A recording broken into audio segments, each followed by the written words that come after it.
Brasil, sob o governo Lula e a tutela do STF, se transformou em um verdadeiro paraíso para criminosos internacionais. A situação é alarmante e merece nossa atenção imediata. Com Lula e o STF, trazem para o país uma ex-primeira-dama corrupta do Peru. O STF solta um narcotraficante búlgaro, mostrando que a impunidade é a nova norma. O que isso significa para nós, cidadãos comuns? Sofremos as consequências diretas dessa leniência com o crime. O Brasil, que já era um exportador de corrupção, agora se destaca como exportador de impunidade. Com Lula e o STF, o Brasil virou paraíso para os criminosos internacionais. Enquanto Lula importou uma primeira-dama corrupta do Peru, o STF soltou um narcotraficante búlgaro no Brasil. E quem sofre as consequências é você, sou eu, somos nós. Esse não tinha como não ser o assunto da minha coluna para a Gazeta do Povo nessa semana, pessoal, que ficou entre as 3 matérias mais lidas da Gazeta do Povo agora, nessa semana, nessa quinta-feira. Dá uma olhadinha aí, ó. Lula protege condenada por corrupção e STF solta narcotraficante. Olha aí a carinha da primeira-dama corrupta. Que beleza, hein? Realmente ela tem muita razão para ficar feliz. Olha aí só. O Brasil já havia se tornado um país exportador de corrupção quando, durante os anos do Petrolão, a Odebrecht e outras empreiteiras brasileiras corromperam políticos e presidentes de mais de 12 países, especialmente na América Latina. Com a anulação em série da Lava Jato, conduzida por Ricardo Lewandowski e Dias Toffoli no STF, o Brasil passou a exportar também impunidade, já que Toffoli passou a anular provas usadas em processos em outros países. Nas últimas 48 horas, o governo Lula e o STF confirmaram aos olhos do mundo o status do Brasil como paraíso e porto seguro para os corruptos, narcotraficantes e criminosos internacionais de todo tipo. Gente, é exatamente isso. Hoje, qualquer bandido, qualquer criminoso internacional sabe que o país para fugir, para viver na vida boa, sem correr nenhum risco de ser pego pelas autoridades internacionais, é o Brasil. Afinal, aqui nós temos um presidente ex-presidiário, condenado por corrupção, e um STF que se gaba de ter destruído a Lava Jato, que anulou as condenações de Lula e que garante a impunidade dos maiores corruptos do país. Quer um lugar melhor do que esse para ser bandido? Essa senhora aí da foto que eu mostrei para você já sabe. Ela é a ex-primeira-dama do Peru, é a Nadine Heredia, casada com o Ollanta Humala, ex-presidente do Peru que está preso hoje. Os dois foram condenados em primeira instância pela justiça peruana a 15 anos de cadeia por lavagem de dinheiro, porque eles receberam 3 milhões de dólares pagos pelo Odebrecht, pelo ditador venezuelano Hugo Chávez, para financiar as campanhas eleitorais do Humala. Olha, gente, há 15 anos não é por pintar uma estátua com batom, não. É por corrupção de 3 milhões de dólares. E a Nadine, ela não é nenhuma dona de casa, não. Ela era presidente do partido do marido e chefe da campanha dele, ou seja, é uma operadora política. Agora você sabe quem foi que pediu para o Odebrecht fazer essa generosa contribuição para a campanha deles? Acertou quem pensou no Lula. Lá no Peru já são 4 ex-presidentes pegos pela Lava Jato, com 3 condenados ou processados e um que se suicidou quando viu que ia para a cadeia. Bem diferente daqui no Brasil, né? Só que não, gente, olha, Lula deu ainda aquela ajudinha para a companheira e exportou a impunidade do Brasil para o Peru. Dá uma olhadinha aqui que eu registrei também no meu artigo. Eu separei aqui os trechos especiais aqui para você, ó. Após a condenação, a Nadine correu para a Embaixada Brasileira em Lima na última terça-feira, onde pediu asilo diplomático. Ela não se refugiou na Embaixada dos Estados Unidos, nem do Reino Unido, nem da França, do Japão ou da Coreia do Sul, não. Foi justamente a embaixada do país presidido por um político em situação idêntica à sua. Um presidente que foi condenado por corrupção e lavagem de dinheiro, também por ter recebido propinas da Odebrecht e de outras empreiteiras. Nadine foi ao local onde sabia que a sua impunidade estaria garantida. Aí você vai me perguntar, mas Eltan, quem foi que deu esse conselho brilhante para Nadine de pedir asilo ao Brasil? Olha, se segura aí na cadeira, ó. Finge a surpresa. O advogado de Nadine é ninguém menos do que Marco Aurélio de Carvalho, coordenador do grupo Prerrogativas, mais conhecido como Clube da Impunidade. Esse grupo, fundado por Marco Aurélio, lulista declarado, atualmente aparelha o governo Lula com mais de 28 cargos de alto escalão que vão desde o Ministério da Fazenda até os Correios e a Controladoria Geral da União. Marco Aurélio, que certamente deve estar atuando de graça, né, com certeza, pro bono para Nadine, com certeza atuando de graça, é também um amigo pessoal de Lula. Quem insinuar aqui que o Marco Aurélio está sendo pago a peso de ouro para defender a corrupta da Nadine, só pode aí estar sendo muito maldoso, né? Seria maldade também imaginar que o grupo Prerrogativa sempre buscou foi poder e foi dinheiro. Vocês aí que estão nos comentários aí falando maldades, dizendo que o Marco Aurélio está ganhando rios de dinheiro, milhões, defendendo corruptos, pode parar, viu? Eu não gosto disso, gente. Que maldade, que maldade. Com certeza ele está lá defendendo ela de graça, da bondade do coração puro dele. Parem com isso. Ele é um advogado tão bom que o amigão Lula mandou buscar a Nadine com todo o luxo que uma madame corrupta merece. Dá uma olhadinha aqui, ó. Ele enviou um jatinho da FAB para buscá-la no Peru e trazê-la ao Brasil. Aqui, a Nadine provavelmente vai ser recebida por Lula, Janja e outros membros do governo petista, paparicada, confortada e acolhida no reino da impunidade que o Brasil se tornou. Vai ser coberta de flores e elogios pela esquerda progressista e pelo jornalismo militante que denunciará a perseguição política dos maldosos lavajatistas peruanos. Mas você pensou que foi só a Nadine que aproveitou o paraíso dos criminosos que é o Brasil? Ah, nananina não, viu?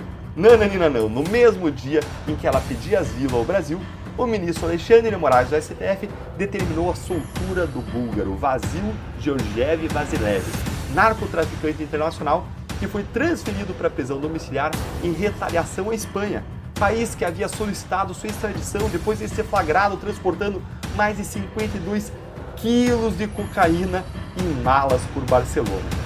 Ou seja, em seu chilique supremo, Moraes tirou da cadeia um narcotraficante internacional e o mandou para casa, onde, sem qualquer vigilância estatal, ele vai poder voltar a cometer toda a sorte de crimes.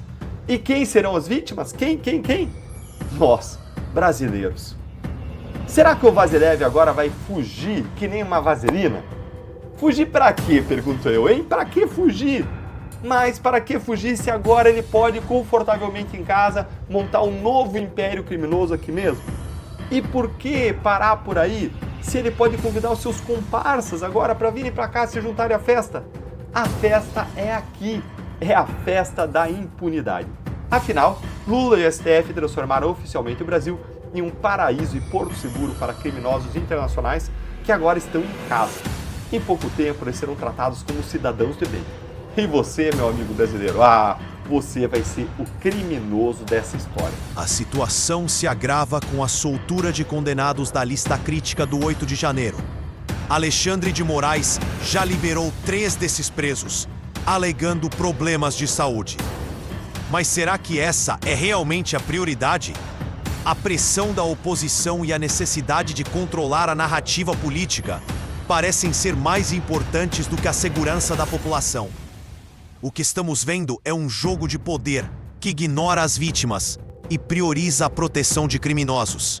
Essas decisões judiciais não apenas enfraquecem a confiança na justiça, mas também colocam em risco a segurança de todos nós. O Brasil está se tornando um campo fértil para a criminalidade, onde a impunidade reina e os cidadãos de bem são deixados à mercê da violência e do crime organizado. O ministro do Supremo Tribunal Federal, Alexandre de Moraes, mandou para a prisão domiciliar o terceiro preso da chamada lista crítica de condenados pelo 8 de janeiro.